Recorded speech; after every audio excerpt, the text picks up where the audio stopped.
Boa noite a todos. Nós vamos falar de um tema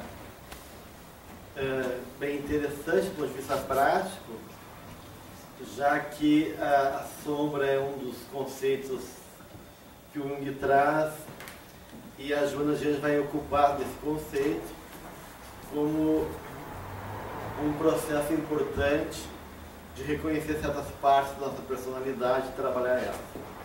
Então, para vocês terem uma ideia, qual é a importância desse conceito para a psicologia da Joana de Ângeles,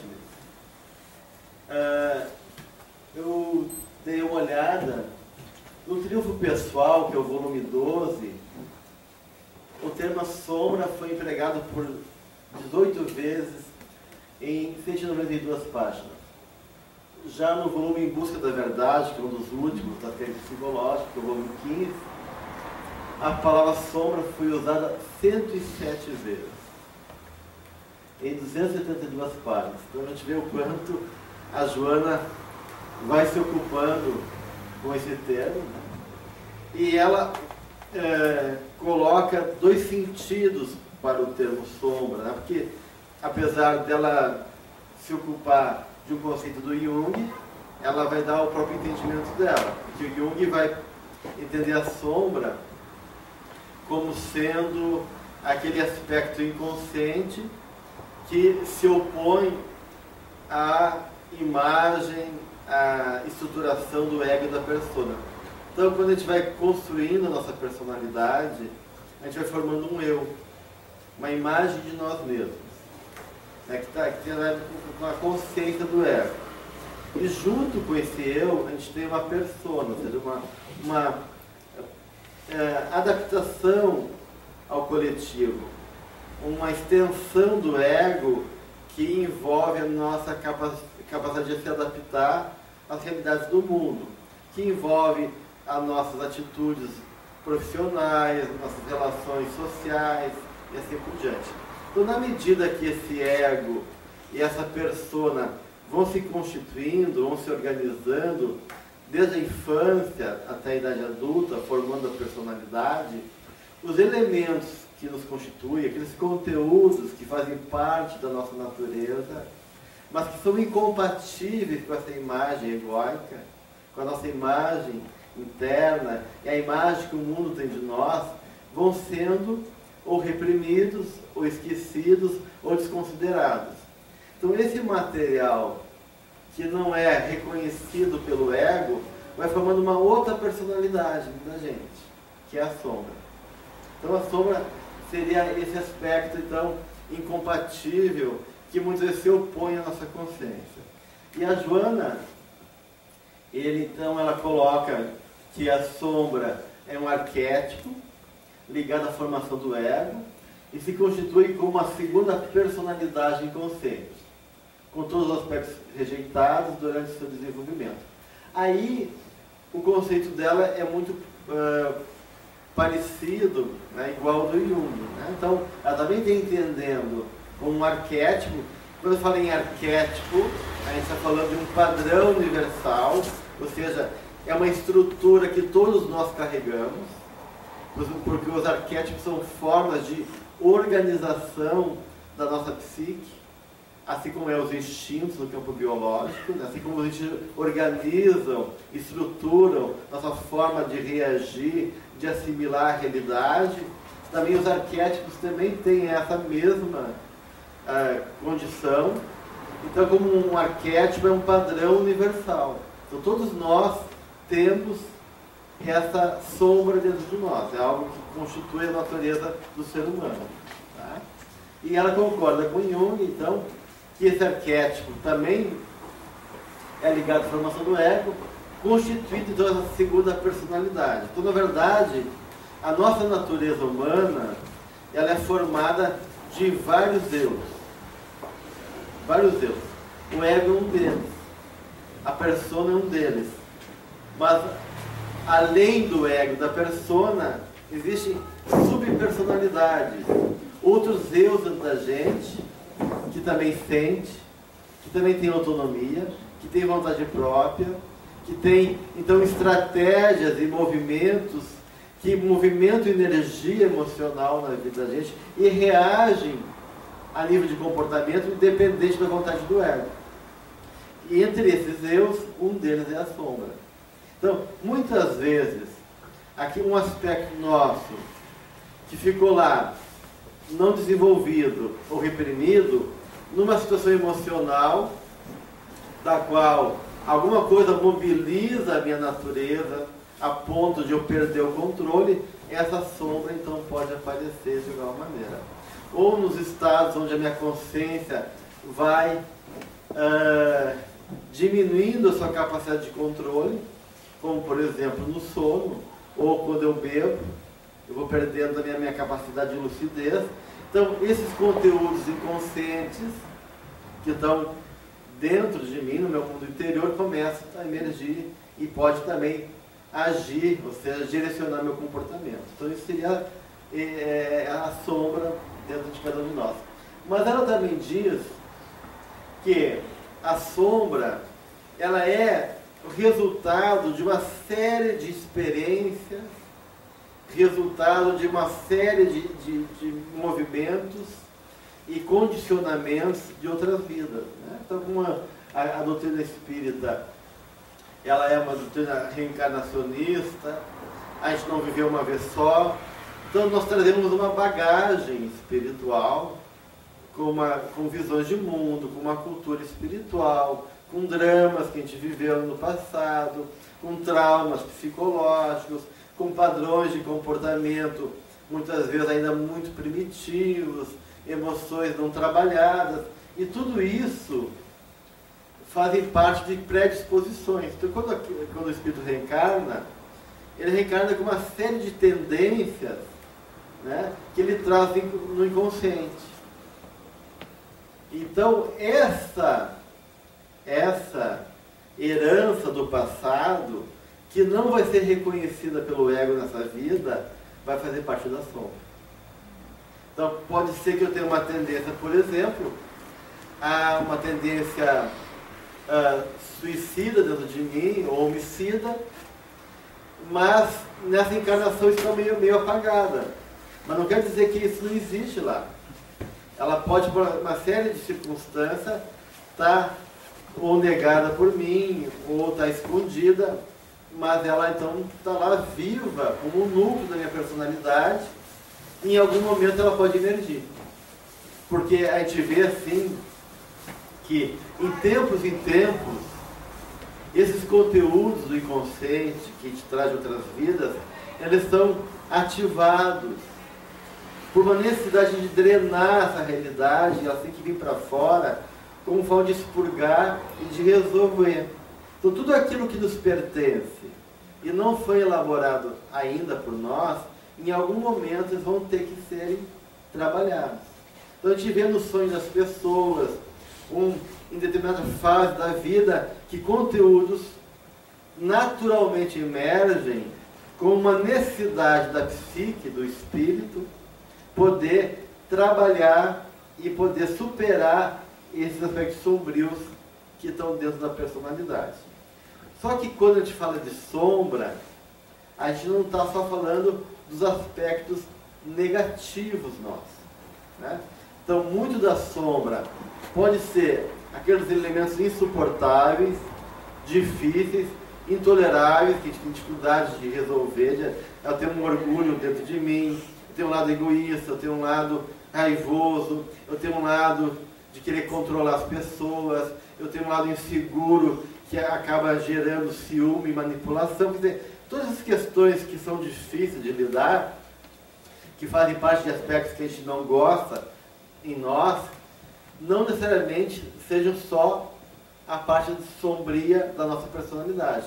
Porque nessa parte sombria também está potenciais, possibilidades criativas que a gente não usa. Então, a sombra também é tudo aquilo que, de uma maneira, eu tenho de potencial e negligenciei. Então, e não só as coisas negativas. Então, eu posso ter uma sombra positiva. Eu posso ter uma imagem de mim mesmo, ou seja, uma personalidade com uma autoestima baixa, e eu tenho uma imagem de mim mesmo desqualificadora, eu me desqualifico, eu não reconheço o meu valor. E por não reconhecer meu valor, porque o meu ego, minha imagem pessoal, ela é inferior, eu não reconheço talvez os meus potenciais internos. E aquilo é estranho para mim. Eu não consigo me ver naquele lugar positivo que habita também a minha natureza interna. Então, eu tenho uma soma positiva, que de repente eu tenho um potencial de liderança, mas eu não consigo reconhecer porque eu tenho um sentimento de inferioridade. Então, esse potencial fica livre de sombras. Aí é uma sombra positiva. Então, a gente pode ter tanto sombras positivas como sombras negativas na nossa natureza. Então, a sombra, e ela fala de uma fisígia. Fisígia é um par de opostos, né? Então, todo o processo da dinâmica da personalidade, como Jung vê, ele fala que essa dinâmica se dá em tensões de forças. Então, as nossas naturezas internas, nossa estrutura psicológica é formada por núcleos, que são os complexos e os arquétipos. E esses núcleos são organizados em par de opostos. Porque Jung entende que tem que haver uma tensão de energia dentro da gente para haver transformação, para haver consciência. Ele usa uma frase de Heráclito, que ele acha bem importante, que diz que a guerra é a mãe de todas as coisas. No sentido que sem tensão, sem conflito, não há consciência. Tá? Então, porque a consciência nossa é uma consciência dual. Nós enxergamos a vida a partir de relações de referência que temos. Não conseguimos fazer isso de uma outra maneira. Talvez mais evoluído, quando tiver uma consciência unitária, integrado na mente divina, talvez a gente enxergue as coisas de maneira diferente. Mas nesse momento, na nossa consciência ainda limitada, de uma evolução que ainda não atingiu um nível de plenitude espiritual, a nossa consciência é parcial e ela se constrói a partir de referências que são por oposição e complementação. Então a gente sabe que existe um não porque tem um sim, que existe um embaixo porque tem um em cima. Então todos os processos da vida, elas dependem dessas relações que são relações de complementação e oposição. E na nossa natureza psicológica também é assim. Então, de um lado nós temos a persona e o ego, que é voltado para a adaptação do mundo interno e do mundo externo. Esse ego, essa persona está ligada à minha identidade, à minha noção de eu. Né? E então a sombra faz um par de oposto com a persona, com o ego, no sentido de não só se opor ao ego e à persona, mas de complementar. Então existe uma relação complementar entre a sombra e a persona, entre a sombra e o ego. Eu vou dar um exemplo para vocês, para ficar mais fácil, né? Então, isso a Joana já vai falar muito bem no livro Em Busca da Verdade. Ela vai dizer assim, toda vez que a gente tem um movimento em direção a algo, uma força inconsciente tende a fazer um movimento contrário. Eu não sei por que é assim, mas é assim, é que nem a lei da física, né? Se tu faz um movimento contra a parede, existe uma reação oposta em relação ao movimento que eu faço. Isso é uma lei da física. E o universo funciona assim. Por que funciona assim? Eu não saberia explicar. Só sei que a gente entende a realidade, descreve as coisas dessa maneira. Porque talvez exista um sistema de equilibração necessário no universo que envolve também a nossa natureza espiritual. Né? Então, é como que a sombra e o ego e a persona funcionassem nessa relação de oposição como um sistema de tensão e de equilíbrio pacífico. Então, quanto mais o ego vai para um lado, mais a sombra vai para o outro lado. Né? Então, por exemplo, vamos pegar essa pessoa que tem esse sentimento de inferioridade. De repente, eu não consigo dar limite para o mundo, eu não consigo me sentir capaz, eu me deixo humilhar, me deixo subjugar, eu me coloco em situações de vulnerabilidade, e me coloco como bode expiatório muitas vezes das pessoas, porque eu não consigo cuidar de mim e ter uma firmeza positiva frente à vida e me dar o direito de ocupar meu espaço. Então eu tenho um sentimento de desvalia. E de repente, num dia, eu enfrento uma situação onde acontece uma atitude que acaba gerando em mim esse sentimento, uma situação de humilhação, de uma autoridade frente a alguém que me critica, me desqualifica, e daí durante o sonho, eu sonho que eu sou um rei, né? que eu estou destratando aquela pessoa, eu estou humilhando aquela pessoa. Então a gente vê que o sonho aí funcionou para trazer aquela sombra, para equilibrar a atitude do ego, para mostrar que eu estou muito exagerado no ponto de vista. Então, é como se a natureza da gente fosse uma natureza autorreguladora. E os processos se dão de uma maneira para poder chamar a atenção da consciência em relação à natureza de toda a totalidade do nosso ser. Porque o papel da nossa consciência é contemplar toda a nossa natureza. Só que o ego não tem essa capacidade de conhecer toda a nossa natureza. E muitas vezes esse ego, ele está identificado muito com uma imagem da qual ele se constituiu. E ele esquece que ele não é só isso, que ele é outras coisas também. E aí a sombra entra como um elemento que vai se opor ao ego e dizer, cara, tu não é só isso. Existem outras coisas que te pertencem, da qual tu está negligenciando, da qual tu não está reconhecendo. Então, a sombra e o ego então, funcionam nessa dinâmica de oposição que faz, então, um par de opostos. Né? E aí tem uma frase do Jung, né, que confrontar a personalidade com a sua sombra é uma forma de encontrar a sua luz. Então isso é interessante, né? Que na medida que a gente trabalha a nossa sombra, na verdade a gente vai em encontro com a luz. Isso também é um processo que Jung vai falar. Em vários momentos, que toda vez que a gente vai fazer um contato com o self, que é a instância superior da nossa personalidade, que seria o aspecto espiritual, a nossa essência espiritual, isso é vivido como uma derrota pro ego. E vice-versa, né? Se o ego está muito grande, a vivência com o self vai se mostrar uma vivência muitas vezes negativa.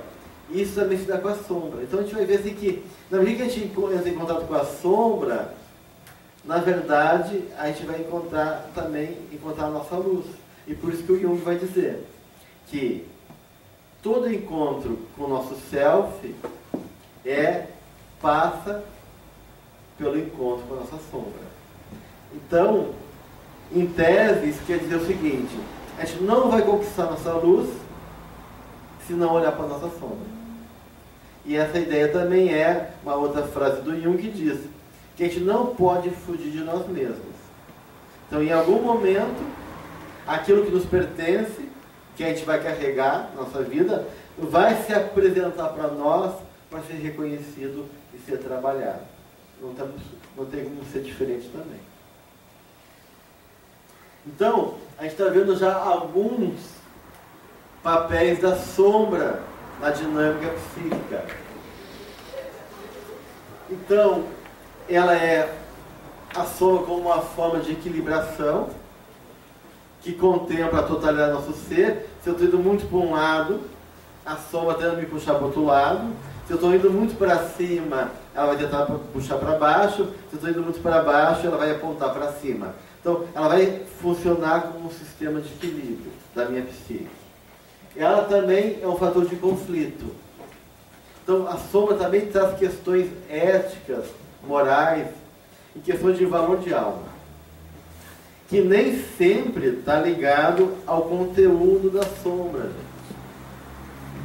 Porque aquilo que parece muitas vezes negativo do ponto de vista do nosso ego, não quer dizer que do ponto de vista da natureza espiritual seja negativo. Então a gente tem que fazer uma distinção entre conteúdo, o conteúdo sombrio, e é uma função sombria. Porque o conteúdo está sombrio porque o ego não consegue enxergar. Então, é uma sombra em relação ao ego. Nesse momento que eu estou olhando para frente, o meu campo visual, ele pega só uma parte da realidade. Eu não consigo enxergar além desse campo visual. Então, tudo que está além do meu campo visual fica na sombra. Mas não quer dizer que o que está escondido é ruim. De repente tem uma paisagem maravilhosa. Então, o conteúdo sombrio, ele pode até ser ameaçador para o ego. Mas a função que ele exerce, a serviço do que ele está, aquele conteúdo, pode ser positivo. E vice-versa. Às vezes pode ter um conteúdo que é positivo, mas a função que ele está ocupando dentro de mim seja negativa. Então, as coisas são meio relativas do ponto de vista da dinâmica psicológica, né? Então, por exemplo, eu posso ter uma facilidade para uma série de coisas, né? Uma facilidade, uma habilidade, mas se eu usar essa habilidade para gerar dor e sofrimento, então essa habilidade está numa função que é destrutiva. Eu posso ter dentro de mim um conteúdo negativo, mas aquele conteúdo negativo, ele pode querer estar me levando para um encontro, para um movimento que seja salutar na minha vida. Então, nem tudo que é negativo enquanto conteúdo, ele tem um papel negativo na minha vida. Porque muitas vezes a questão negativa na personalidade está no ego, na atitude do ego. Então a gente tem medo de enfrentar o nosso mundo interno, mas a nossa atitude consciente muitas vezes ela é a mais patológica, é a mais doentia, e às vezes a gente justifica ela. Então vamos pensar uma personalidade narcisista, egocentrada, individualista, uma pessoa que acha que é dona do mundo, que gosta de chamar atenção, que se coloca em primeiro lugar, que está sempre pouco receptiva à dor do outro. Então, essa pessoa narcísica, ela acha que isso é autoestima, né? E tudo que é inferior nela, ela desconsidera. Então, eu não posso mostrar minha fraqueza, eu não posso me mostrar carente, eu não posso me mostrar vulnerável, eu detesto pessoas vulneráveis, eu não gosto de falar com pessoas que sejam inferiores, porque eu quero ficar nessa imagem poderosa, identificada com uma imagem positiva de mim mesmo. Mas isso, do ponto de vista espiritual, pode ser uma arrogância e uma defesa frente à natureza frágil que ele tem dentro de si. Então, aquela natureza frágil que ele esconde, que ele evita, pode ser fundamental para humanizar ele. Então, em vez de ser uma coisa negativa, aquela natureza vulnerável, mais frágil, mais inferior, tem um papel fundamental para quebrar essa atitude do ego e mostrar que ele pode ser mais humano, que ele pode ser mais condescendente, despertar compaixão, despertar a amorosidade da qual ele está fechado defensivamente. Então, todo o processo da dinâmica envolve esses embates de força. Então, a sombra é um fator de conflito na vida da gente. E esse conflito, muitas vezes, ele é necessário. Porque se eu não estou conseguindo enxergar a realidade e estou acomodado num padrão de vida, alguma coisa tem que desacomodar para gerar uma necessidade de mudança, senão não muda. O André Luiz fala que tem espíritos que reencarnam milhares de anos, encarnações, e não mudam nada. Condicionados em visões fechadas, repetindo padrões de comportamento. Então, em algum momento, vai gerando uma tensão lá que a gente não consegue suportar e ela é necessária. Como a gente pode ver no livro Libertação do Gregório. Ele era um espírito que comandava uma região das trevas, liderava em nome da justiça, e para ele o amor então não tinha valor, é tudo em nome da justiça, ele se sentia justiceiro, e só que, apesar de ter anos identificado com o poder, sentindo o cara lá como o dono daquela região, comandando mentes, hipnotizando mentes para escravizar para as questões que ele achava interessante, nessa dinâmica que ele acreditava que podia controlar, ele começou a sentir uma saudade da Margarida. E a mãe dele, que está há 400 anos já rondando o coração dele, vai trabalhando nele. Então começa a ver o que? Um conflito interno entre aquele espírito poderoso, que só acredita na justiça, e uma alminha desmilinguida dentro dele, carente, começa a dizer, puxa, mas eu queria sentir um abraçozinho, né? De repente, bater um papinho diferente com alguém, né? De repente ele começa a sentir necessidade de coisas que parece que não tinha importância naquele momento até ali. Mas isso tudo é necessário para mobilizar um processo interno, gerando um conflito, e assim favorecer uma mudança espiritual. E assim também com a gente, né? Então, a sombra, ela não gera só conflito, mas ela gera uma tensão que é formadora de consciência. Então existe uma consciência na sombra da gente. A consciência não está só no ego. A nossa sombra tem consciência. Consciência de realidades nossas. E através dela a gente vai chegar em verdades importantes da nossa realidade espiritual. Então ela tem um papel importante nesse sentido também. Então, a gente pode dizer que quando a gente está construindo nossa caminhada, nossas intenções, nossas vontades, nossas boas intenções, né?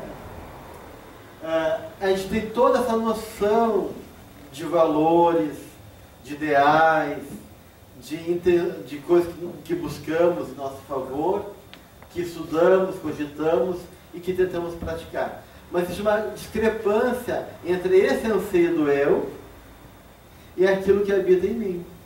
Então eu estou lá há 20 anos da doutrina espírita, né? Eu digo, que lindo perdão, que maravilha, né? Daí eu vejo a Célia no livro do Emmanuel, né? Aquele espírito maravilhoso, eu choro lendo isso, né? Me identifico com a Célia, né? Aí vem um cara e me faz uma coisa que eu não gosto. Eu já começo a ficar com a mente toda assim, pensando em punição, né? Gerando raiva, com essa coisa de perdoar. Então, uma coisa é teoria, né? Outra coisa é aquilo que ainda a gente traz. E não é que a gente não tem intenção de perdoar. Isso é verdadeiro na gente, né? Não é que a gente está mentindo para a gente mesmo. Não, tem uma parte minha que é sensível a isso, que quer isso, mas tem uma parte que não quer saber, quer degolar. Se a pessoa passa perto, aí dela. Porque a gente é dividido, a gente é um ser dividido ainda, né? Então há uma discrepância entre um lado. E segundo, né, quanto mais, isso a Joana vai trabalhar no livro Em Busca da Verdade, quanto mais queremos iluminar um lado, buscando o bem e a verdade, mais se parece crescer um lado oposto. Isso é muito claro nos sintomas obsessivo-compulsivos. Quem tem uma neurose obsessiva-compulsiva vive isso todos os dias. Então, eu pensei uma coisa boa, não, vai acontecer uma coisa errada. Daí tá tal coisa, Eu não posso pensar numa coisa ruim, porque daí Deus vai me castigar, agora tem que rezar 10 vezes a Ave Maria. Mas eu não rezei direito porque eu pensei em uma coisa diferente, agora vai ser pior para mim. Então eu vou ter que agora rezar 20 Pai Nosso. Então a pessoa começa nessa tensão de opostos, obsessivo compulsivo, ele tem essa tendência, né? E isso é uma tendência também da gente, né? Que fica muito vezes polarizado também entre o sentimento e o pensamento. Então, muitas pessoas têm um pensamento grandioso, fantasias grandiosas, idealizadas, ou críticas em relação a si mesmo, ou de exigência muito grande, e um sentimento inferior. Então fica uma oposição entre aquele sentimento que eu não reconheço, que é inferior, que me puxa para baixo, me faz sentir pequeno, e um pensamento grandioso, que me leva para cima. Eu não consigo, muitas vezes, aí, integrar os dois lados. E fico vivendo uma oposição entre o meu lado que pensa e o meu lado que sente. Isso é muito comum também na nossa dinâmica, né? Então, ficamos divididos entre esses dois lados. O que fazer? Né? Podemos tentar reprimir aquilo que a gente não gosta, né? E tentar esquecer, né? Tipo assim, vou rezar para a assombração desaparecer, mas o dito popular que é sábio já diz que quanto mais a gente reza, mais a assombração aparece, né? Então, parece que não funciona, né? Então, se a gente fica voltando mais para o lado, se a gente diz que a sombra é um sistema de equilíbrio, quanto mais eu puxar para o outro, mais vou ativar o outro. Então, não é uma boa estratégia. Não é uma boa estratégia. Então, nesses casos, qual é a proposta do Jung? O ego não pode puxar a corda para um lado. Porque se ele puxar a corda por um lado, ele tem que suportar o outro que está lá, do outro lado, que pode ser mais forte. Né? E aí eu me compliquei. Então, qual é a proposta do Jung? É aguentar. Aguentar essa tensão de opostos. O ego não tem que se identificar nem com o lado nem com o outro. Nem eu sou esse bonzinho todo, que eu penso que eu sou, e eu nem sou esse diabo que habita dentro de mim. Eu sou os dois. Né? E eu vou ter que suportar isso dentro de mim. E não se identificar não quer dizer que eu não vou jogar em favor do meu crescimento. Eu vou jogar em favor do meu crescimento, sentir que eu sou responsável pela minha vida, sou consciente dos meus atos e quero fazer o melhor. Mas quando vier o conflito, eu tenho que aprender a viver esses processos emocionais para eu poder me relacionar com eles, decidir que eu vou suportar eles, né, a fim de que, na medida que eu suporto essa tensão dentro de mim, essa energia gerada por esse movimento tensional, que o Jung chamou de função transcendente, começa a haver um movimento onde a minha libido, a minha energia psíquica começa a transitar entre um lado e o outro. E isso possibilita aparecer um terceiro elemento, que não é nem o ego e nem a sombra, mas o self. E esse self emerge trazendo para nós a solução. Então, a solução não está nem no ego, nem no inconsciente. Nem na consciência, nem no inconsciente. A solução está no self. Mas para esse self emergir, tem que haver uma energia em movimento, sobrar energia dentro de mim. Então, se eu tenho a hombridade de reconhecer a minha parte, que é para mim difícil, né? Então eu vou poder, de alguma maneira, viver essa tensão e possibilitar que esse self emerja, trazendo uma saída, uma transformação favorável para a minha personalidade. Por isso que a Joana de Anjos é muito enfática. Ela vai dizer que a gente não deve combater a sombra. A gente não deve se opor à sombra. E se a pessoa entende errado isso, então tem que ver minha sombra. Vou sair tapeando todo mundo agora, sai de perto, porque eu estou com a minha sombra te guarda. Hoje é dia dela.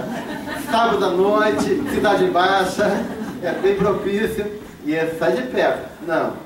Meu lado Pombagira, meu lado Exu, né? Não é isso, gente. Né? Eu vou viver a sombra, não é tu deixar. Porque daí tu está se identificando com ela. O que eu falei para vocês, o ego não tem que se identificar nem em um lado nem em outro. Nem o achou que eu sou esse anjinho de auréola, né? Nem essa criatura. Então eu não vou me identificar. Eu sou responsável pelas forças que habitam a minha alma. E vou reconhecer, vou suportar elas, vou olhar para elas e vou ter uma atitude adequada em relação a elas, mas não vou me identificar com nenhum lado. E então a Joana falou, quando fala, não é combatendo a sombra que a gente resolve, é no sentido que a gente tem que integrar essa sombra. Ela parte da gente. Ela não pode ficar dissociada. Porque se ela fica dissociada, isso gera neurose. Gera um conflito neurótico, um processo de perda de energia, de sofrimento, e etc, etc, etc. Então, realmente, nós temos que viver essa tensão de opostos. Então tem um ditado que diz que religião é para aqueles que têm medo de ir para o inferno. E a espiritualidade é para aqueles que já estiveram lá. Eu acho que isso é uma fala que o Horace coloca num livro dele muito bom, que é Pantanais da Alma, e que é bem interessante. Muitas vezes as pessoas usam a religião como defesa, né? Dei uma pecadinha, vou me confessar com o padre, rezei 10 Ave Maria, 10 Pai Nosso, me libertei. Pago lá uma vela, ou vou na casa espírita, faço, né, minha urucubaca lá, meu passezinho espiritual, rezo, peço perdão para os mentores, e não me comprometo com o meu processo. Então, muitas vezes a religião, ela acaba realmente seja uma defesa para a gente não ter que trabalhar nossa sombra, não ter que olhar para o nosso escuro. Agora, a espiritualidade, como princípio ético, de busca, né, de desenvolvimento espiritual na vida da gente, é para aqueles que já tiveram no inferno, vocês que já sabem reconhecer as suas necessidades, sabem reconhecer a sua sombra e está disposto, então, a fazer um trabalho com ela. E é essa a proposta da doutrina espírita, né? A gente não evolui de uma maneira mágica, a gente não ascende aos mundos superiores, né, com um toque de mágica. A gente acende um processo que se constitui por uma caminhada própria, passo a passo, no esforço de cada um de nós. Né? E para isso, a gente tem que fazer a nossa descida. Sem descer, não tem como ascender. Em algum momento, nos nossos processos emocionais, vai acontecer essa descida. Isso é um processo que a vida força. Uma depressão, uma angústia, um processo que a vida nos tira de um lugar legal e nos coloca em uma situação difícil. Então, uma doença física. Então, a vida vai ter mecanismos, tanto internos como externos, para fazer essa descida. E se a gente não fizer essa descida, a gente não consegue fazer um processo de transformação. Jung, ele é muito claro nisso. Ele é assim, radicalmente firme nessa proposta, em vários momentos ele vai dizer isso, né? Que em algum momento na sua vida, tu vai ter que fazer sua descida até o inferno. Senão tu não consegue avançar. Então, em algum momento, nós somos convocados a olhar para a nossa sombra. Então, o que é essa escuridão em nós? Fazendo então uma síntese, né? Então, como não podemos ter foco em tudo ao mesmo tempo,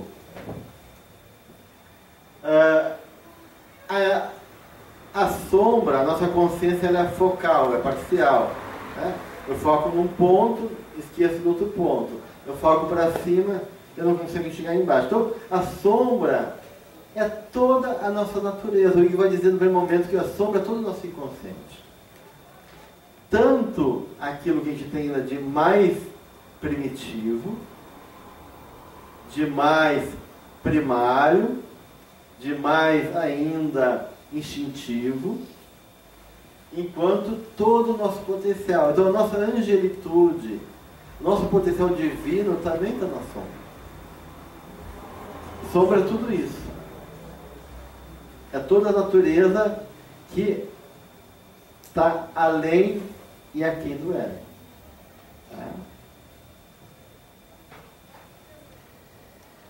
Então, a Joana coloca, quando um indivíduo, né, que age de maneira infeliz no seu comportamento, em desajuste com a ética moral, e transporta o conteúdo conflituoso para o seu mundo interno, não querendo reconhecer, ele gera culpa.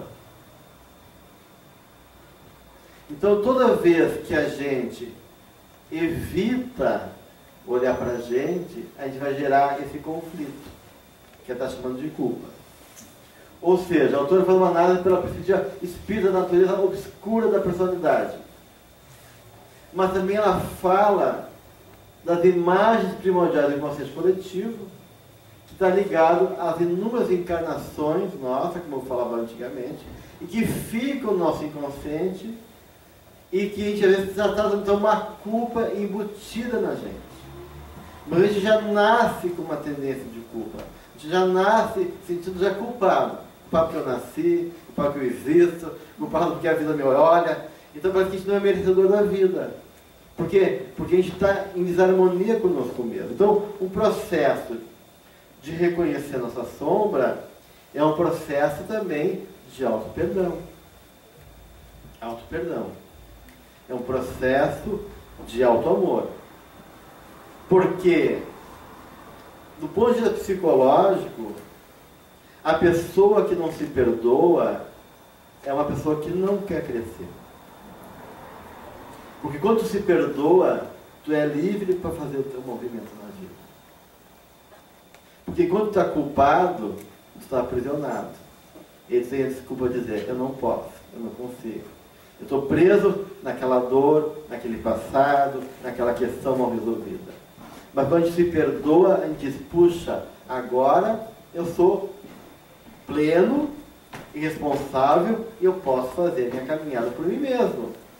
Então, muitas vezes, o jogo de culpa é um jogo neurótico que a gente faz, de ficar emaranhados em nós mesmos, como uma forma de não assumir a responsabilidade pelo nosso futuro. Porque, mais do que a culpa do passado, a gente não acredita no nosso potencial de enfrentar a realidade e acreditar na nossa capacidade de transformar e de realmente vencer as dificuldades.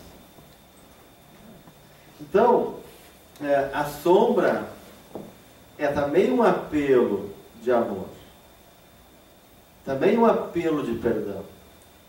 E por isso que Cristo está lá, morto dos ladrões, e convivendo com aquele povo todo que era considerado à margem da sociedade. Né? E ele dizia, eu não vim para os sãos. Né? Então a mensagem de amor dele não é pelas nossas partes que estão já adequadas, humanizadas e resolvidas. É para aquelas partes nossas capengas, difíceis, debilitadas e complicadas que carregamos. E que precisam ser acolhidas com amor e reconhecidas e trabalhadas, integradas na nossa personalidade, para que a gente possa avançar em nosso processo evolutivo.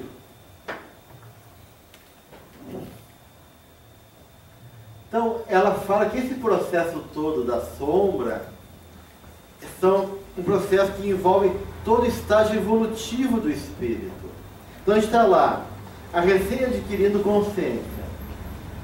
E essa consciência rudimentar, lá, desde a nossa fase animal até hominídeo, na sua atitude que era de preservar a vida, uma atitude ainda defensiva, bélica, agressiva, faz com que a gente tenha uma relação com o universo que é de muito, ou de um lado, de ataque, ou seja, de exploração do mundo.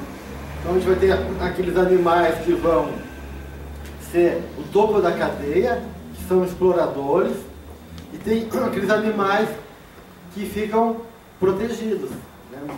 Que acabam... me secou a garganta. Que ficam medindo as ameaças. Obrigado.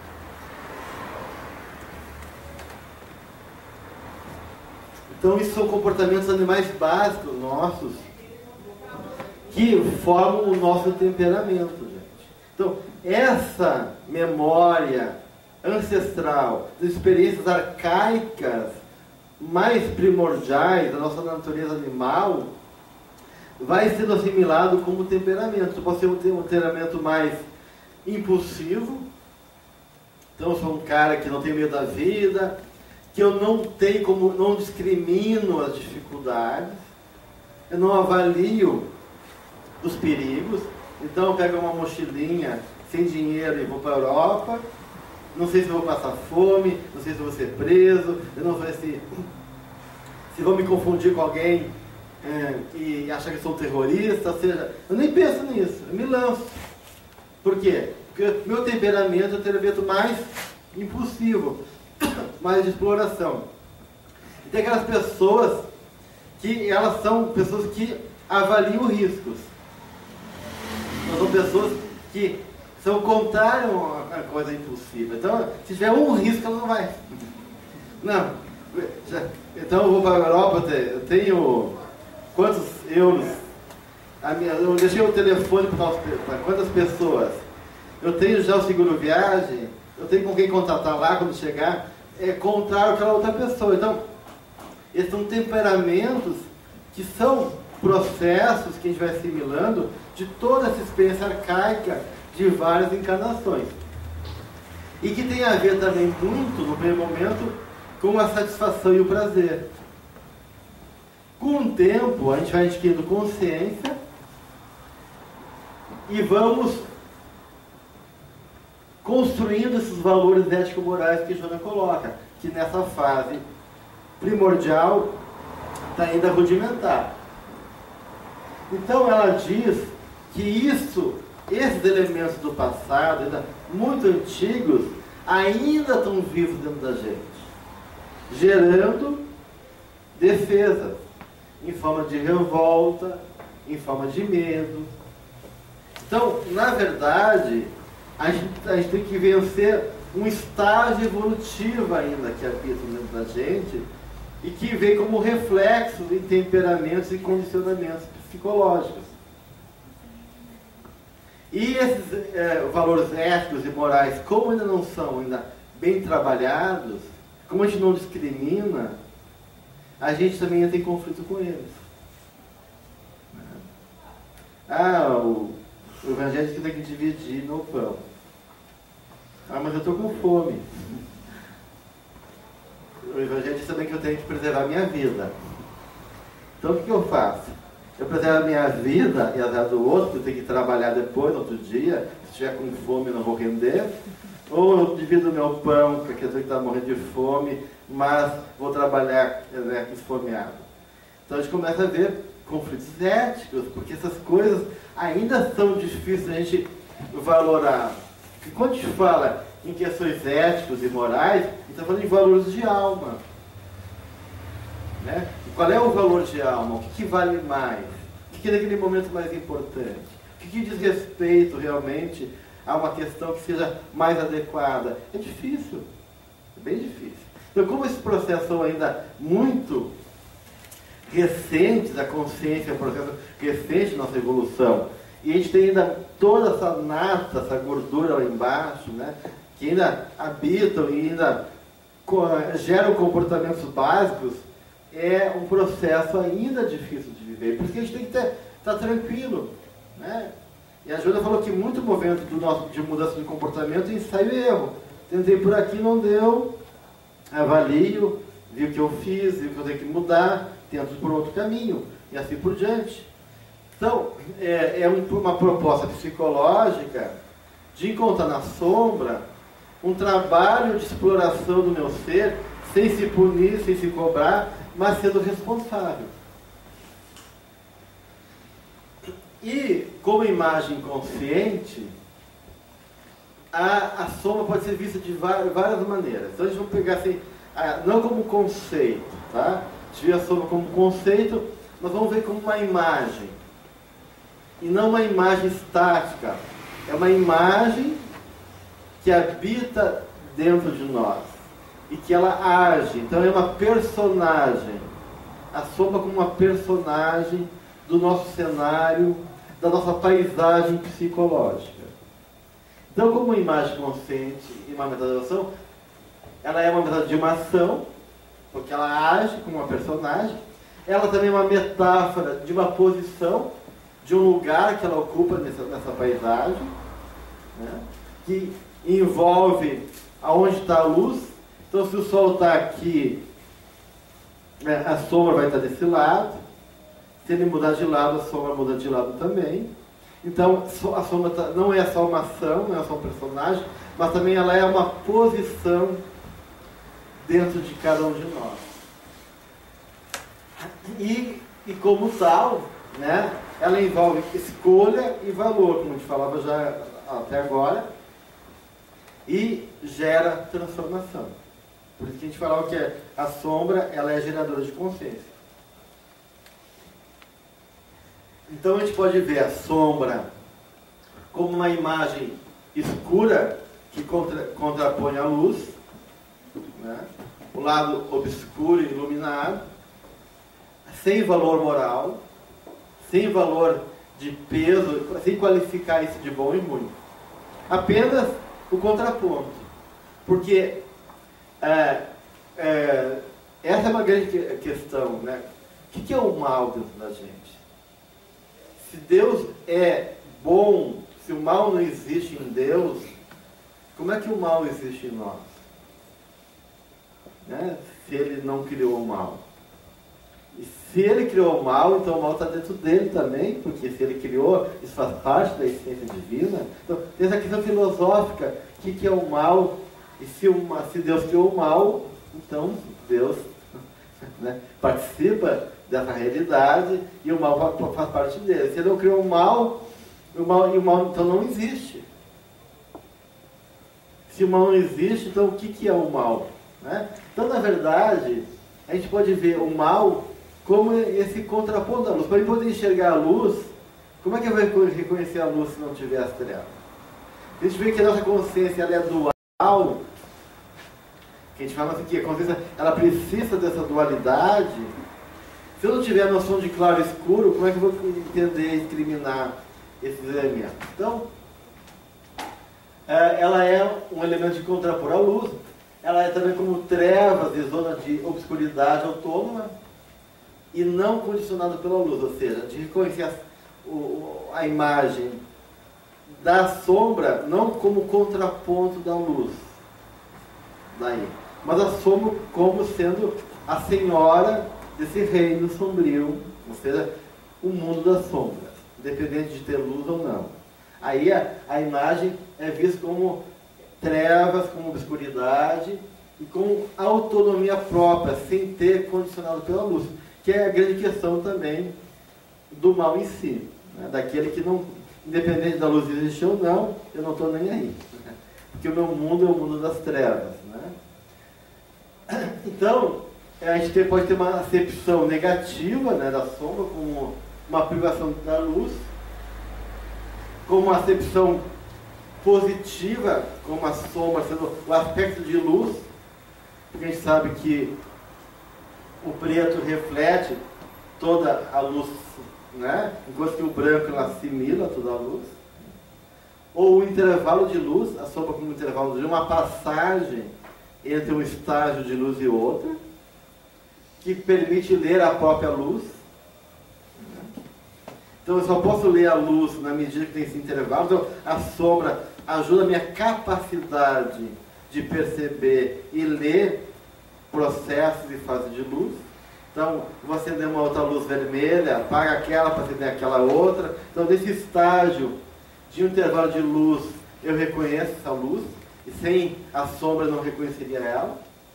A sombra como delimitação, como limite. Eu preciso reconhecer o limite. Então a sombra dá o limite, a partir daqui em diante tem sombra, aqui tem luz. Então ela é um limite de realidade. Então a sombra tem essa função de delimitar, de dar essa configuração que as coisas têm um tempo, que elas terminam, que a fruta em um momento ela vai começar a apodrecer. Então ela passa do estágio de apogeu e amadurecimento e vai no processo de decadência. E a sombra ela vai nos ajudar a ver, a reconhecer esse processo de limite e configurações, de diferenciação de elementos, consequentemente, e também a luz, a falta de luz, a sombra como o contrário do limite. Ou seja, onde está tudo escuro, eu não enxergo nada e as coisas não têm limite. Eu não sei onde tem uma realidade, começa e outra. E que às vezes é importante. Porque a luz de Newton, aquela luz que a gente vai, né, monitorando e vai baixando o nível, iluminando mais, essa luz de Newton, que tu reconhece o objeto, mas tu não pode distinguir o limite do objeto, e os objetos começam a estabelecer uma relação de integração, a sombra também então corta muitas vezes o preconceito do ego. Quando a nossa consciência discrimina muito e ela fica presa em delimitações fixas, a gente tem uma pessoa preconceituosa, né? Mas se está todo mundo escurinho, eu não sei quem é claro, quem é escuro, quem é amarelo, quem é vermelho, quem é baixo, quem é gordo, quem é magro. Então, essa escuridão, esse meio tom vai gerando uma participação de uma unidade onde todos nós vamos vivendo a mesma dor, a mesma realidade, o mesmo problema. E aí não importa se eu sou rico, se eu sou pobre, se eu sou isso, aquilo, porque aquele momento sombrio recupera também essa dimensão do mistério e do sagrado que habita a nossa natureza. Então, a sombra é aquilo que vai além da visão, que aponta para além do nosso entendimento, da nossa compreensão, do nosso conceito. Portador de modos diversos, que isso remete como fé, ideologia, etc. E claro, quando essa ideologia, então a gente diz que a fé é escura. A fé é da sombra e não da luz.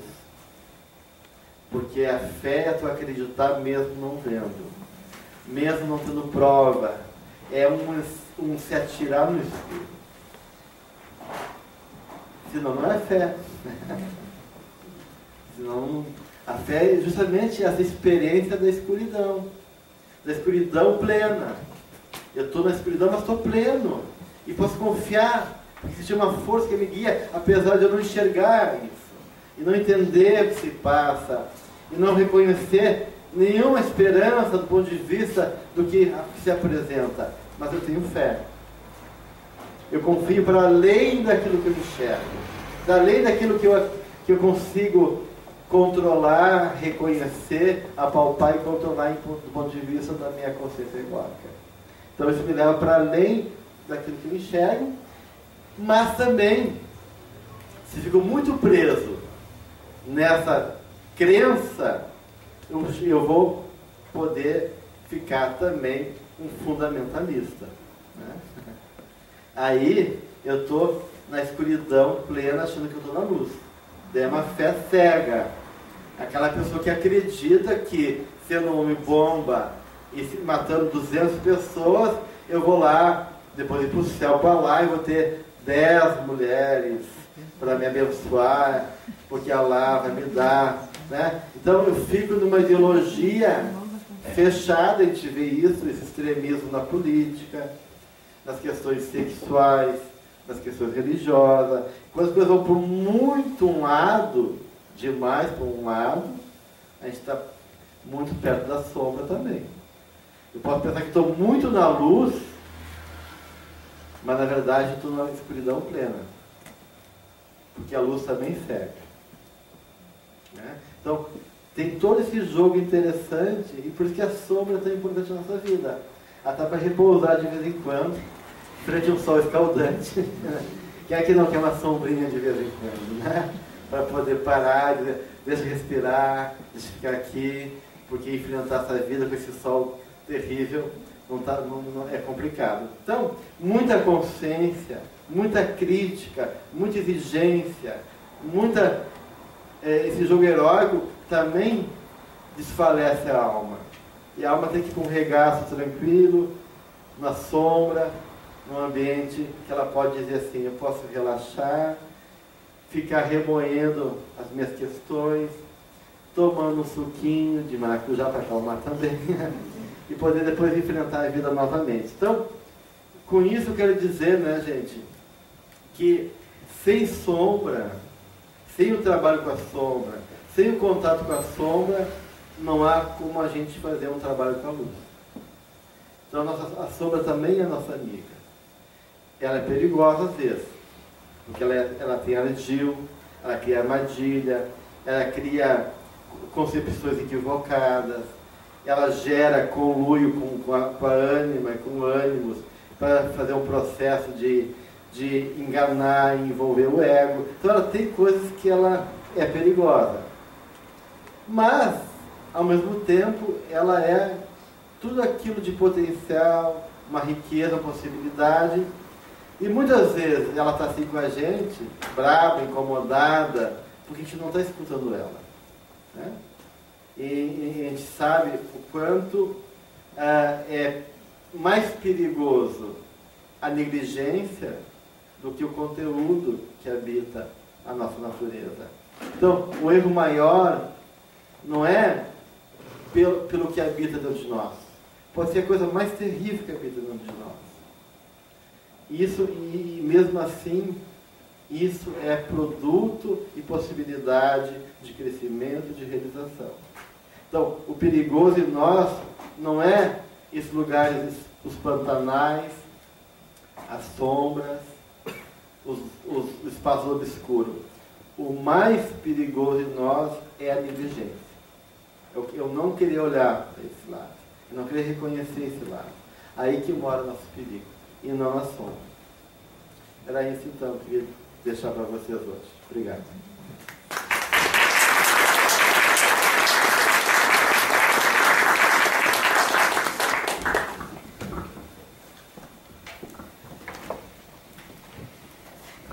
Nós agradecemos imensamente a disponibilidade do Dr. Gelson de fazer esses esclarecimentos para conosco, sabendo todos que as experiências psicológicas e de aprofundamento, né, do nosso interior são um conclame constante da doutrina espírita, pois sem nos conhecermos não podemos nos melhorar. Né? E gostaria de, aproveitando a presença do Dr. Gelson, saber se ele se disponibiliza a responder algumas perguntas por uns 5 a 10 minutos. Alguém teria alguma pergunta para fazer? Por favor. Tudo bem. Baseado na realidade que tu trouxe hoje para nós, como é que tu colocaria o conceito de paz? Conceito de paz. O sentimento de paz, assim, referente a questão dos conflitos, né, da sombra. Sim. É porque a paz não é não ter conflito, não ter dificuldade. Isso é uma ilusão da gente, mesmo com relação à felicidade, né? Existe um livrinho budista que diz: sem lama não há lótus. Então tu tem essa ideia equivocada de que para ser feliz tem que evitar dor, fugir do sofrimento, e não é assim, né? Porque muitas vezes a vida não separa as coisas, e muitas vezes aquilo que te faz feliz também vai gerar dor, e aquilo que pode gerar dor pode trazer felicidade. Então a mesma coisa com a paz. Então a paz não é o fugir do conflito, não é evitar a dificuldade. Tem gente que é super assim, tranquila, do ponto de vista do bem-estar, e não tem paz. Né? E tem pessoas que vivem momentos de muita tensão, de dificuldades e conseguem manter paz. Né? A Joana, um dia conversando com o Divaldo, né? Que eu estava falando de uma dificuldade dele, não me lembro agora de cabeça qual era, e diz, mas tu ama Francisco, Divaldo? Eu fiz, amo. Ama muito ele? Amo, Joana. Mas Francisco, sabia que ele ficou cego e tinha dores horríveis? Né? Sim, sabia. Sabia que ele teve lepra? Sabia. Sabia que ele se chicoteava, porque naquela época era o hábito, né? Sabia. E com tudo isso ele era o cantor da alegria, da paz, né? Do amor, né? E vivia, né? Então, a paz é tu transcender justamente essa dimensão, é viver em harmonia, né? Então, quando está integrado e consegue reconhecer e não fica preso, né? Até porque muitas vezes essa falta de paz ela é uma má compreensão do ego. Então, alguém diz, puxa, que água boa, estou bebendo essa água aqui. Alguém diz, puxa, já essa água tem veneno. Eu vou correr para o pronto-socorro, a minha paz vai embora na hora. Mas enquanto eu não sei disso, eu continuo em paz. Bebendo a água é a melhor coisa do mundo. Né? Então, muitas vezes, uma má compreensão gera uma série de conflitos e de dor. Se a gente conseguisse compreender isso de uma outra maneira, ou não compreendendo, aceitar, a gente pode estar acima daí do conflito e estar em paz mesmo em situações de dor e sofrimento. Mais alguém teria alguma pergunta? Gelson, a partir de um conflito, claro que aqui ninguém tem, né? Mas supondo o pessoal lá de fora que tem algum conflito, assim, alguma coisa que vem incomodando durante muito tempo, muitos anos, né, sem que a gente precise fazer terapia, né? Qual é o ponto adequado e saudável para a gente trabalhar isso da gente com a gente mesmo? O trabalho da gente é realmente um diálogo, né? A doutrina dialógica. É um processo dialético, de a gente poder realmente fazer um movimento constante de olhar para nós. E a gente tem várias propostas no Evangelho que fala disso, orar e vigiar, por exemplo. Então, esse trabalho todo, quando a Joana fala que o ser consciente, né, não se julga, né, e também não se reprime, mas se descobre, né? Essa é a proposta da doutrina, né? E essa é uma proposta que independe de terapia, independe, né, o trabalho da gente poder querer olhar para nós, nos assumirmos responsáveis por nós mesmos. E aí tem aquela proposta do Santo Agostinho que está lá no Evangelho, né? Fazia o que eu fazia, né? Que quando ele dormia, ele recapitulava durante o dia as questões que ele passava e avaliava as questões que mobilizou ele, as intenções internas. Fazer um trabalho de conscientização, de reconhecimento dos seus processos internos. Então, isso é importante. E claro que a gente tem uma série de elementos que nos ajudam também a fazer esse processo, né? A caridade, a prece, a meditação. Então, a gente tem vários elementos que são elementos que nos alimentam, que nos ajudam a educar nossa mente, que nos ajudam a sair de nós mesmos, que nos confrontam, que são todos eles um processo também de um trabalho conosco mesmo. Que cada um, com o seu jeito, com a sua natureza, pode encontrar aquilo que é mais interessante, né? Que cada um tem um estilo, uma natureza. Então, eu não gosto de ficar parado muito tempo. Então, meditar não é comigo. Pode ser um desafio e posso tentar, mas eu posso então, já que eu não consigo ficar parado para essa encarnação, então eu vou usar o meu tempo para fazer o bem para as pessoas. Então, tu pode construir estratégias na tua vida para te engrandecer, mas sempre o caminho passa por um processo de autoconhecimento. Isso, sem dúvida nenhuma, é a condição essencial. Mais Mais alguma pergunta? Eu fiquei com uma dúvida. Você disse que o mal não existe, é isso? Sim, do ponto de vista filosófico, não existe. Aí o que pode existir, então, é a ausência do bem. Daí tem essa ideia da ignorância, né? O mal é a ignorância, é a não conhecimento do bem. Mas a psicologia não existe. Tem cheiro, tem endereço, tempero. O Jung dizia isso, né? Porque aí que está. Do ponto de vista filosófico, o mal não existe, né? A gente pode entender isso como mal como a ausência do bem, né? Eu sou criado simples e ignorante. E por eu ainda não conhecer ainda as leis naturais que habitam em mim e que estão também na dinâmica da vida, eu me perco. Então aquela ideia do pecado como errar o alvo, né? Eu erro o alvo. E aí eu sofro, eu me desarmonizo. Então o mal como essa ausência do bem, fruto da minha ignorância, da minha incapacidade ainda de reconhecer o melhor caminho. Mas psicologicamente eu vou dizer que a gente não, tem coisas na nossa vida que são destrutivas, que são complicadas e que têm que ser olhadas como tal. Então eu tenho que reconhecer que dentro de mim tem um cara que gosta de beliscar os outros, fazer sofrer e de dar risada do outro. Né? Porque eu vou. Então, se eu não reconheço isso, eu não tenho como lidar. Então, para Jung, o mal existe psicologicamente. Né? Porque na psicologia a gente gosta de personificar. As nossas partes internas são personagens da gente.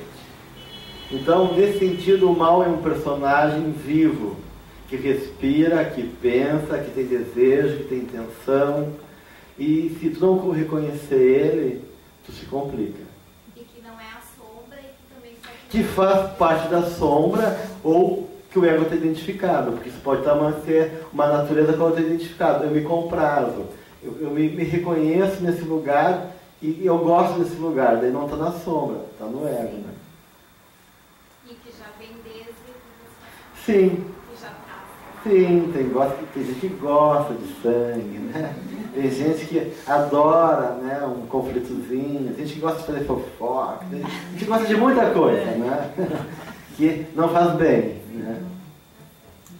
Eu queria perguntar. Você está num processo, né, caminhada, né, buscando melhor e em dado momento esse outro, né, ele te toma, né, por uma situação, um gatilho, né, que às vezes tu nem identifica e ele te toma e tu perde a consciência, né, do objetivo, que até ali tu vinha, esse processo é natural da nossa caminhada. E de que forma tu vai buscar o fio da meada? Na tragédia grega, toda tragédia grega, ela acontece quando o herói ele tem uma atitude inflada, né? Uma atitude que chama de híbris, e ele insultou um deus. E o herói grego, ele não pode ser uma pessoa tão ruim assim, porque ele foi muito ruim, o público que está assistindo vai querer que ele se dane, vai querer que sempre se dane. Porque a tragédia tem que provocar comoção e catarse. Né? Compaixão, comoção e uma catarse. Tem que se identificar com o herói. Se for muito ruim, tu não vai se identificar. Esse cara não presta mesmo, mata, enforca. E o trabalho da tragédia é fazer uma catarse, uma liberação emocional. Se ele for muito bom, também é complicado, porque seria muita injustiça, né?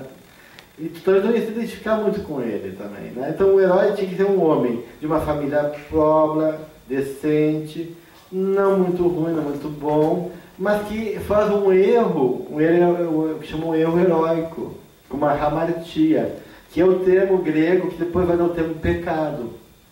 E a hamartia vem dessa etimologia que é errar o alvo. Ou, na visão aristotélica, um comportamento trágico. Uma ação trágica. Então tu tem uma ação trágica. Então Deus não quer saber da tua intenção. Então tem uma dimensão do nosso comportamento, do equívoco, que não é intencional. Mas não importa. o herói fez, eu posso estar te salvando. Mas se eu cometi uma infração, eu vou pagar por aquela inflação. Né? Então, eu posso não ter intenção de matar uma criança, mas se eu sou disperso ali e não cuidar, eu posso atropelar uma criança ou outra pessoa. E não foi intencional. Mas eu vou ser responsável igual por isso. A vida não vai me questionar se foi intencional ou não. Né? Eu tenho que dar conta de uma realidade.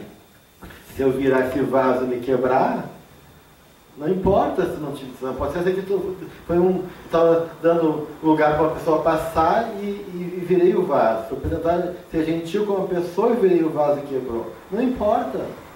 O vaso se quebrou. Então, tem muitas coisas destrutivas na nossa vida que não tem a ver com coisas morais, que não tem a ver com karma, tem a ver com a dinâmica da vida, da qual a gente vai se comprometer. Né? Então, por N questões. E tem aquelas coisas que são intencionais, que envolve o jogo ligado ao nosso orgulho e nosso egoísmo, que todos os males estão lá. Então, eu diria que quando a gente é possuído por esse lado, orgulhoso, egoísmo, daí realmente a gente está numa situação complicada. Porque muitas vezes esse lado egoísta e orgulhoso faz a gente agir errado e a gente não reconhece, justamente para a gente ser onipotente. E egoísta achar que é merecedor. Então, nossas maiores tragédias do ponto de vista moral só em função da segurança. Agora, as outras coisas a gente limpa. Eu pago, posso demorar 10 anos, mas eu vou pagar, não tem problema nenhum. E o pessoal é legal, eles vão dizer, não, Geraldo, você vai pagando, eu sei que tu vai me pagar, não se preocupa agora, junta o dinheiro, cuida da tua vida, depois tu paga. A vida é assim, Deus é maravilhoso. Né? A questão toda não é a gente estar em falta com a vida e conosco mesmo. Essa postura da gente, né, fechada, nesse aprisionamento egoísta e orgulhoso. Né? Agora, claro, então a sombra tem duas questões. Uma sombra é ativada pelas emoções e a outra sombra é ativada pelo nosso orgulho e egoísmo. Quando as emoções estão muito ativadas, tu perde o controle e faz coisas que tu não... Então, tem dois movimentos da sombra. Ela pega o caminho das emoções ou ela pega o caminho da nossa estrutura psicológica pelo orgulho e pelo egoísmo. Então, quando a gente é tomado por uma emoção, por exemplo, eu estava vendo o livro do Marshall, de comunicação não violenta. Ele estava trabalhando com um cara que tinha matado uma pessoa e estava trabalhando a ideia de ser empático com o outro. Comunicação não violenta, tu não interpreta o outro, não julga o outro, tu não pessoaliza. Tu tenta ouvir realmente o que a pessoa é, do ponto de vista dele, sendo empático com ele e fazendo um trabalho que chama de devolver para outra pessoa, né? O espelhamento. Daí o cara que estava preso, ele falou assim, se eu soubesse disso, eu não teria matado o meu amigo. Por quê? Porque ele era uma pessoa muito grosseira e muito assim, defensiva, ele se sentia muito assim, facilmente julgado. E quando ele se sentia julgado, ele pedia o controle. Então, quando um amigo falou uma coisa para ele, em vez de ele entender, perguntar bem o que ele queria dizer com isso, ele interpretou dentro da estrutura emocional dele. E aí reagiu mal. E o amigo não compreendeu, reagiu mal, ele foi e matou o cara. Então, muitas vezes, as nossas atitudes são porque a gente interpretou mal. Isso foi tomado por uma emoção. Bem, de qualquer maneira, isso faz parte da nossa realidade, a gente vai ter que dar conta disso. Então, quando a gente fica preso nessas emoções por fantasias que a gente gerou, também isso é complicado. Né? E geralmente essa fantasia está ligada também com o quê? Com o egoísmo e com o orgulho. Então, no fundo, se tu vê que compreender toda a dinâmica psicológica, tu vai encontrar lá o orgulho e o egoísmo. Mesmo quando tem essas questões emocionais em jogo. E aí, quando a gente é possuído, a gente está possuído por aquele lado. E por isso que é ruim ser possuído. A gente não pode ser possuído. Então, a gente pode reconhecer e dar um espaço para aquele lado, de maneira adequada. Então, conversar com ele, dizer, olha... Vou te matar agora. Conversar com ele, olha, quando acontecer isso, não salta. Não precisa. O cara não está te julgando. Ele não está te excluindo da vida, não está te rejeitando. E se estiver rejeitando, qual é o problema também, né? Porque o mundo, tu vai rejeitar alguém também na vida. Por que o mundo não pode te rejeitar? Então tu vai fazendo algumas negociações com esse lado, para que não tenha essa reação tão intempestiva, tão emocionalmente descontrolada, né? Porque quando uma emoção nos toca, ela já é um comportamento. A emoção já é um comportamento, já é o resultado. Não é o processo.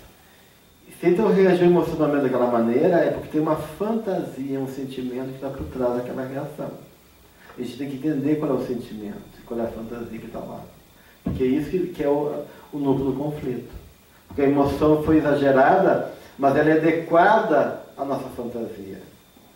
Então, se vocês me dizem, né, que essa água está envenenada, eu posso ter um chilique aqui. Foi homem. Porque foi tomado pelo medo da morte. Então, na verdade, a minha reação emocional, ela é uma resposta já de comportamento a uma fantasia. Eu vou morrer. Mas eu sou espírita, eu não tenho medo da morte. Né? Mas, que pena que eu vou morrer agora. Quem sabe dá para resolver ainda isso aí. Mas não precisa ter um chilique emocional. Né? Então, o que está por trás da minha reação emocional é justamente esse entendimento, essa fantasia e o sentimento que está ligado a essa fantasia. E é isso que a gente tem que trabalhar. Nós agradecemos, então, ao nosso palestrante e deixamos sempre aberto aqui a nossa casa, o Dr. Gelson. Já sabemos que ele é também coordenador de um outro centro espírita, mas ele é sempre muito bem-vindo aqui dentro e sabemos que tanto a União Espírita quanto a própria América, que é a Associação Médica Espírita, que tem o Gelson como um dos seus fundadores, né? Tem mesmo o patrono, que é o Dr. Bezerra de Menezes. Então, os nossos laços vêm de... Eu tenho uma ligação muito forte. Fui trabalhador lá no Santa Teresa, né, na evangelização aqui da União, então me sinto parte da casa também. Certamente é. E da União também. Então, explorando mais um pouquinho nosso palestrante, eu pedi para ele fazer a prece de encerramento para nós. Então vamos unir nossos pensamentos a Deus, a Jesus, nesse clima de paz, de fraternidade. E nesse momento, Senhor, queremos agradecer esse momento de envolvimento, de troca, onde o conhecimento, a reflexão, o afeto pôde circular entre nós e através da intuição dos amigos espirituais. Somos agraciados pela possibilidade de fazer um caminho profundo em favor da nossa alma. Que a tua luz, que a tua mensagem viva e permanente seja o nosso condutor, a nossa bússola, trazendo cada vez mais aos nossos corações essa consciência, essa coragem espiritual para levarmos adiante nossa caminhada. E assim, graças ao teu amor, graças a Bezerra de Menezes e os demais benfeitores que nos envolvem, pedimos a permissão para encerrar esse momento. Que assim seja. Boa noite a todos.